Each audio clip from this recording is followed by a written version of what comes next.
Well, as it happened, I actually learned that Donald Trump announced the final release of all files related to the Kennedy assassination while I was in Dallas on Monday, hours after I'd visited Dealey Plaza for the first time and also the sixth floor museum at the Texas Book Depository.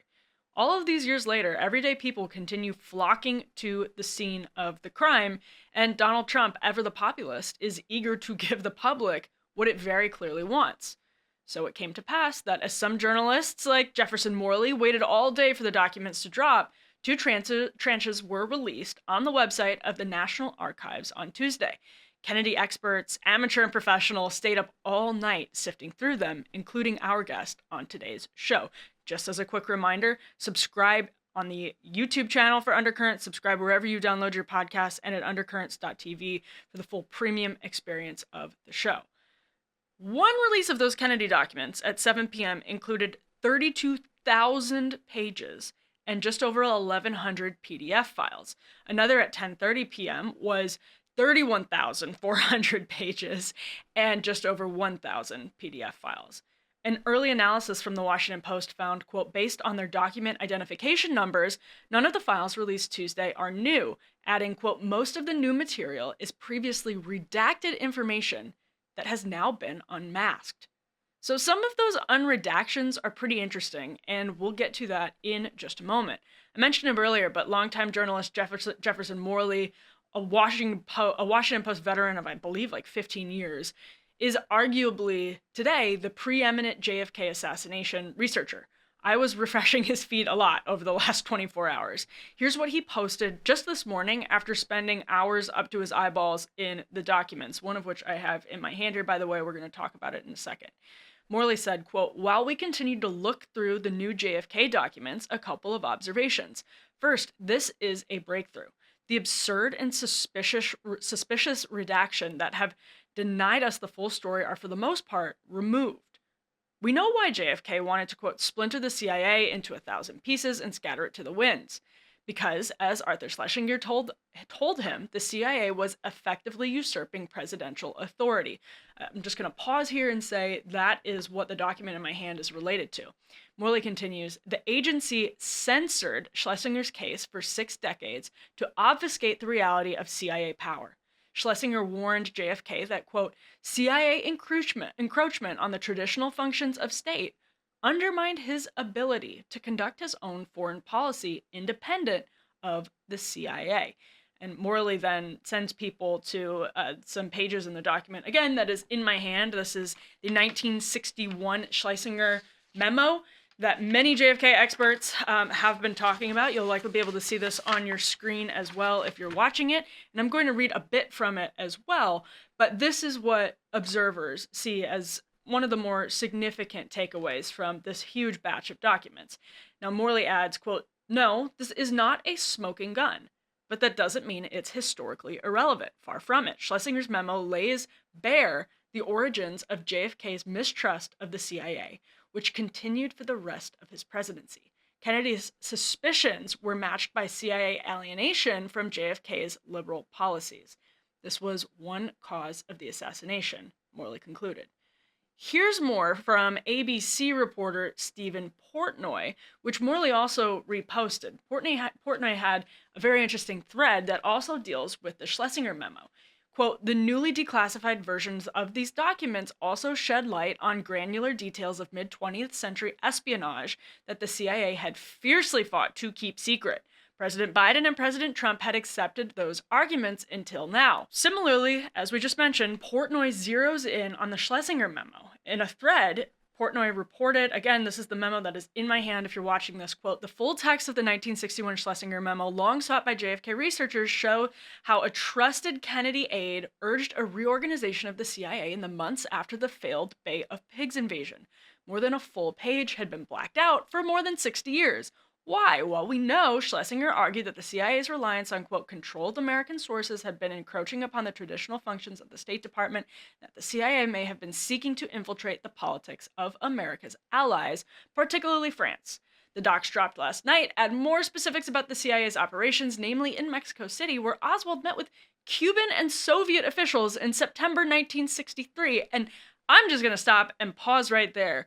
We've known this, but That is September 1963, as in just a couple of months before that man, Lee Harvey Oswald, who was meeting with Cuban and Soviet officials in Mexico City, which was a hub of intel activity back in the early 60s, he goes on to allegedly shoot the President of the United States.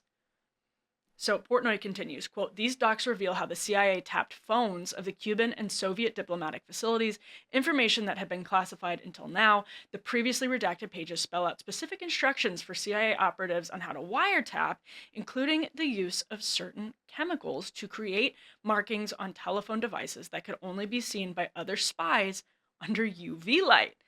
Jack Schlossberg, for what it's worth, he's John F. Kennedy's grandson, criticized the document release, actually arguing that Trump and Robert F. Kennedy Jr., quote, "are only interested in JFK's carcass.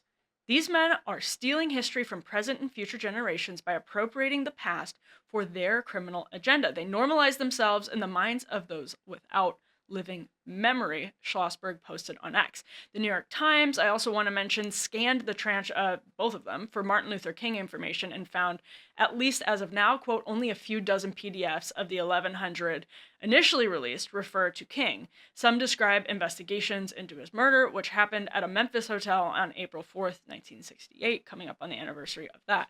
Now, remember, Trump pledged similar mass disclosures of information related to King's assassination, along with Robert F. Kennedy Jr.'s assassination. So in addition to learning genuine new information, as is the case with the Schlesinger memo itself, we are also learning about what the government was intentionally keeping classified. Portnoy created a very helpful side-by-side in the case of the 1966 memo on Jack McCord, whose name you may remember from the Watergate saga. Portnoy notes, quote, "It recommends a certificate of distinction for a CIA official who led the spy agency's technical division. Previous releases of the same document contained redactions striking sentences that described how this individual led a team that, quote, conceived and developed the use of fluoroscopic scanning and X-rays, which allowed the CIA to detect hidden technical listening devices. For the first time, the official, James McCord, would go on to become head of security for Richard Nixon's re-election in 1972.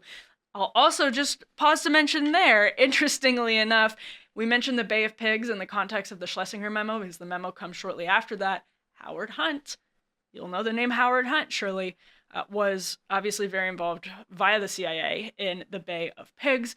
So this is stuff we've known about the Kennedy assassination, but as we are trying to put the puzzle pieces together, the CIA is going to have a lot to deal with historically in terms of its record. This is like trying to assemble a high-stakes jigsaw puzzle without knowing how many pieces are in it or what it's supposed to look like when it's fully completed. And while other people are working with the same puzzle pieces but have less context than, for example, Morley and Portnoy. So we want to be careful and let the experts do their work here. I'm in deep of all of this, I'm in deep on all of this, like many amateur historians, but I am not going to try and do the journalistic equivalent of performing heart surgery without going to med school here. So I'm glad to say that the host of Bongino Report Early Edition, Evita Duffy-Alfonso, a friend of mine, is joining us today for a discussion about what we are learning in real time. Evita stayed up all night going through these documents to talk about them on her show, so I'm sure she has a lot to say. Let's get to Evita Duffy-Alfonso. Evita, thank you for being here. Thank you for having me, Emily. Of course. It's a pleasure to have you on the show. I've wanted to have you on for a long time, and this is such a perfect topic. Let me ask, because I know you've been going through a lot of these documents, actually the primary source stuff yourself, like sifting through it. You were up late last night, and I know that because we were texting. So tell me, just in these early hours, what has stood out to you? You know what, Emily, and this is going to be really disappointing for everyone, but so far there's been nothing really new. They're online, I'm going to look up his name, but his first name's Gary, but he was essentially this man who was a whistleblower back in the 60s who said the CIA killed JFK. Then he dies by suicide really shortly after, and people were sharing these primary source documents in the dump, saying in the dump from last night, saying, look at this whistleblower, and he died by suicide. And this was actually old information. This was information that we had previously had that was from other places that now was kind of consolidated and centralized in this latest drop of files. What I've noticed, Emily, is that a lot of them are already released files with now some unredacted information in them, so it's clear. There's also reports from JFK researchers that the full scope has not actually been released yet. We were told there were going to be about 80,000 pages of documents. We've only apparently had a third of that, where we're missing 2/3 of the documents. So that will be, I think, critical as we try to figure out what actually happened to JFK. There's really nothing that's standing out right now. And Jefferson Morley and Stephen Portnoy have zeroed in on this 1961 memo from Arthur Schlesinger Jr. This is the one that I have in my hand, where we're learning basically that what he was writing about is how the CIA has a crazy amount of undercover people in Paris at the time. And the takeaway from Morley is this shows a threat. Essentially, this shows that the Kennedy administration saw a threat from the CIA sort of usurping presidential powers and taking on the mantle of the State Department in a way that could reflect how heightened those tensions were when we know what happened on in late November. So did you come across this 61 memo? Have you seen Morley and No, Portnoy's reactions? I hadn't come across that one yet, Emily. I'm sorry. This is a good one. But I'm curious. I was actually at Dealey Plaza the last couple of days. I don't know if I told you this or not because I happen to be in Dallas, and it's amazing. They have an X on the road where it happened. Have you been, Evita? No, I haven't. You'd be fascinated. The Texas Book Depository Museum is really interesting too, but they really don't indulge a lot of the conspiracy theories. They give one kind of wall to it, but I was so interested at how many Zoomers were walking around the JFK Texas Book Depository Museum and Dealey Plaza, and I'm curious, just basically where you've gone through a bunch of this stuff, but like, where do you come down knowing what we know now? We're still waiting on documents, and we're also going through the documents that we've gotten. We're trying to compare redactions, which is another complication to all of this. But what's your suspicion, having spent the last 24 hours thinking about this, in addition to spending a lot of prior time thinking about it? Yeah, well, I'll tell you, Emily, I last night I watched the Zapruder film again, which if you haven't seen it in a while, like you just have to watch it again because it's so interesting. You see JFK and he sort of grabs his ear like he was nicked on Mm-hmm. on the side of his head, and he kind of slumps down, and then you see then the real shot, right? And he actually then is killed. And the Anna Paulina Luna, before any of these the drops last night, actually said that her committee, which is tasked with releasing these documents and investigating the assassination of John F. Kennedy, that there was definitely a second shooter. That's what this member of Congress was saying. And this is like it's like just an astounding thing to even be asserting. And I think, Emily, there's just a lot of like conspiracy theories running Mm-hmm. rampant these days. And there's a reason for that, because just there's been so many blocks to having open discussion about things like JFK or 9/11 or even Jeffrey Epstein. And with the mainstream media sort of disintegrating and falling by the wayside to alternative media, suddenly all of these questions are open for debate. And I think if you really don't like conspiracy theories, if you want to put them all to rest and because they're harmful or whatever your argument is, then we need to have disclosure. You need to have the truth. And humiliate the conspiracy theorists with the truth. And if you can't do that, well then I assume you have something to hide. Well, one of the reasons I actually wanted to ask you that question is sort of what you just started talking about. I'm looking at the Schlesinger memo here, and there's something so contemporary about this. In one part of the memo, he's invoking how Alan Dulles said the CIA should never be creating policy, but on the page that Morley sent people to, so page 4 and 5, he sends people to in the document, you can see Schlesinger writing, in the Paris embassy today, there are a bunch of CIA people. I can't read the number as I have it in front of me. And he says the CIA in Paris has long since begun to move into political reporting normally occupied by state, areas of political reporting normally occupied by state.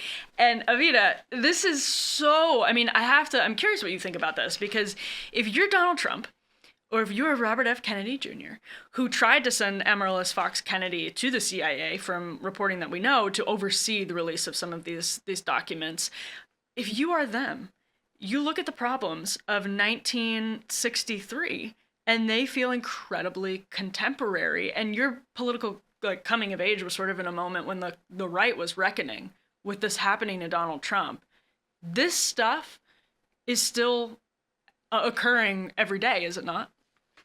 No, it is. And so somebody tweeted last night. It was so funny. They were like, "Oh, you think the JFK files are insane? No, look at what happened to Trump and Russia collusion, right? I mean, the playbook has never changed." And I kept, as I've been thinking about JFK, but all these other, topics that were starting to come to light, MLK, RFK, 9/11, Jeffrey Epstein.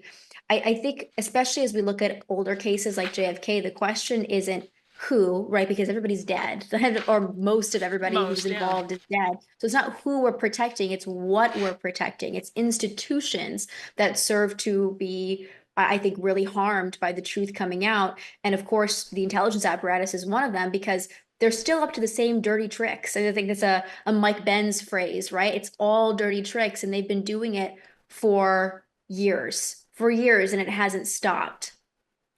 Well, and their power is now built on this predicate, because for decades it went largely unchecked. So the church committee, as it was sort of looking into a lot of this stuff, ended up with FISA. Well, FISA, which comes out of the church committee, ends up being abused over the course of the Trump administration to spy on Americans improperly. It didn't get they didn't go through the proper channels to do that. And so, even as reforms have cropped up, even as the American people have been sort of suspicious about this, there's never really been a strong check, because some of this information we are learning literally in the year 2025. I guess I'm curious of what you make of why so much of this information, like even this Schlesinger memo, which feels contemporary to us because people who follow this know this stuff still goes on, because it's why the intelligence agencies fight so bitterly to cling to this power. It's because they, and you might have insight into this, like really believe this is what's necessary to keep the American people safe. Think about Peter Strzok at the FBI talking about a quote unquote insurance policy on Donald Trump. Mhm. Well, I mean, Emily, we know that there was a law passed in the 90s that said all of these documents needed to be released in 2017, Yes. and they weren't. And we're still waiting on documents, even though Donald Trump said they were all going to be released last night. So the question is what gives. And I like that you brought up FISA, Emily, because again, you're right. We're seeing the same argument. So FISA Section 702, it allows for completely unconstitutional warrantless surveillance on American citizens. And I have reason to believe that journalists in our apparatus have been targeted by FISA. This is a total unconstitutional arm for a force that of spyware that the federal government just should not have a right to.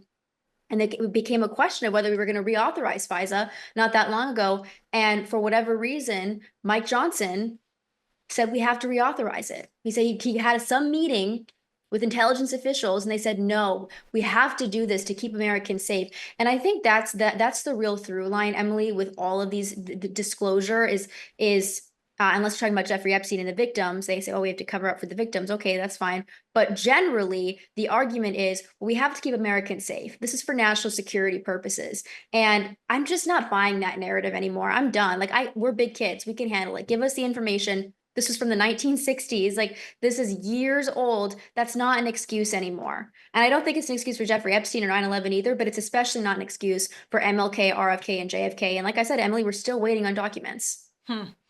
Okay, so the Epstein document dump was a total. I mean, what's the word I'm looking for? There are many words that come to A mind here. dumpster fire. Yeah, dumpster fire. That's a good one. I mean, it was a flop politically and substantively. So no new information, and it backfired on the administration essentially from a sort of public relations standpoint. The pressures on the Trump administration right now to shoot straight with this information and not mess around and not say, as Trump said, "quote all." Of the Kennedy files would be released. He said that in reference to what happened yesterday. It looks like that hasn't quite happened yet. So tell us, I mean, these pressures are high. Tell us what happens. What is the cost for the Trump administration if we continue, JFK experts like a Jefferson Morley saying, I still don't have access to this document, or this document's still redacted. How does that sort of boomerang back, if it does, to the Trump administration? Yeah, I mean, it's a good question. Well, I mean, if you look at what happened with Jeffrey Epstein and that debacle, we were told that we were going to get full disclosure from Pam Bondi. She said the documents are on my desk, and we're just redacting the names of victims. Then she invites some influencers to the White House. The influencers, right-wing influencers, some of whom I actually respect, and some of them do really good journalism, but they gave them these binders that said classified on them, or and had like the seal of one of the federal agencies. And then there was nothing new in this information, in these binders. It was just a nothing burger, and there was no information at all to be released to the public. And it just left people wondering, well, why? Like, we were promised disclosure from Trump in the first term, now in the second term, and it creates, I think, an environment of distrust. And there's a lot of goodwill in this country from the Trump admin right now. I think they're doing really good things. I think that this is a revolutionary administration, but the disclosure stuff really matters, because I don't want to have anarchy in this country, Emily. I don't want us to tear down our institutions and burn everything to the ground. That is horrible for society. That anytime that's been tried, it has ended in a lot of bloodshed and a lot of pain and a lot of chaos. What we need is disclosure so that we can finally rebuild authentically and genuinely. And until we have the truth on these topics, and especially JFK, I don't think that's possible. I don't think the radical reform that we were promised is possible until we have that disclosure. Because again, I don't want anarchy. I want us to rebuild, but we need this first. So this is a persuasive point right now, because rebuilding institutions that actually keep Americans safe, and the sort of original conceit of the CIA or the FBI, for example, allowing for organizations that do that, institutions that do that, while also respecting Americans' privacy and Americans' rights. It does feel like some of that needs to be rebuilt from the ground up, and that their decision to hide some of this information from us for years was to guard the expansions of power that we now see as entirely extra-constitutional. So, Evita, let me ask, you were fairly well sourced. Are there people right now inside, maybe not, presidential appointments or anything like that, but is it your belief that the quote unquote deep state, as Trump would refer to it, but it's actually a term that really comes from the left, are they fighting back? Is that your sense of what's happening right now? Yeah, so I would just say there's definitely pressure from the outside, and people who are on the outside who are pressuring people on the inside is definitely something that I've noticed. There's a lot of chatter around people close to the admin that we need this. Do I know? And here's the other thing, Emily, too, that I think people maybe, and I've been critical of Pam Bondi for not releasing the Epstein documents, but we also have to understand that this is a hostile environment right now. I mean, the cabinet secretaries and even President Trump himself, they are working against an entire like monolith that is hostile to what they want to do, that has other priorities. And you might think that somebody's on your side as you join this admin, and they're not explicitly against President Trump or against disclosure, and that's not the case, right? You don't know everything about everybody who's there. And so there's definitely efforts, and I buy that. I buy what Pam Bondi said, to undermine the mandates from President Trump. So we can put pressure on them. We can be angry when things don't get released, and at the same time recognize that they are dealing with a hostile government that needs to be radically cut down so that this doesn't happen again. Evita Duffy-Alfonso, host of the Bongino Report Early Edition with Evita. Thank you for being here. I know you've been busy today. You've been going through all the documents. Okay, thank you so much, Emily. It was great to be here. Well, thank you so much for tuning in to today's Undercurrents. This is a tough, complicated, knotty subject, as we all know, but the disclosures are helpful so far. So we will be here covering it. Make sure to subscribe on YouTube, wherever you get your podcasts, and over at undercurrents.tv for the full premium experience of the show. We'll see you back here soon with more.